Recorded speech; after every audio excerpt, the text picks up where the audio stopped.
তৃতীয় ধাপের উপজেলা নির্বাচন শান্তিপূর্ণ হওয়ায় সকলকে ধন্যবাদ জানিয়েছেন আওয়ামী লীগ সাধারণ সম্পাদক ওবায়দুল কাদের।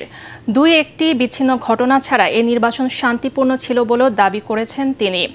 ধানমন্ডিতে দলীয় সভাপতির রাজনৈতিক কার্যালয়ে আয়োজিত সংবাদ সম্মেলনে ওবায়দুল কাদের তৃতীয় ধাপের উপজেলা নির্বাচন পরবর্তী প্রতিক্রিয়ায় এসব বলেন। বিরোধী দলের অব্যাহত মিথ্যাচারের কারণে উপজেলা নির্বাচন সফল করা চ্যালেঞ্জ ছিল জানিয়ে আওয়ামী লীগ সাধারণ সম্পাদক বলেন, তারা আন্দোলন ও নির্বাচন ঠেকাতে ব্যর্থ হয়ে হতাশ ও ক্লান্ত হয়ে পড়েছে। এক প্রশ্নের জবাবে ওবায়দুল কাদের বলেন, বিএনপি আমলে কোনো দুর্নীতিবাজ নেতা বা সরকারি কর্মকর্তার বিচার করা হয়নি।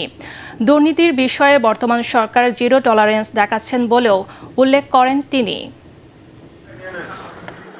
বিএনপি আমলে তাদের কোনো নেতা, সরকারি প্রশাসনের কোনো কর্মকর্তা এবং পুলিশের কোনো সাবেক কর্মকর্তা তখন কর্মরত ছিল, তাদের কারো কি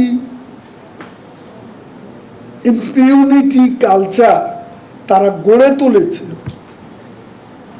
তখন কি কারো বিচার হয়েছিল?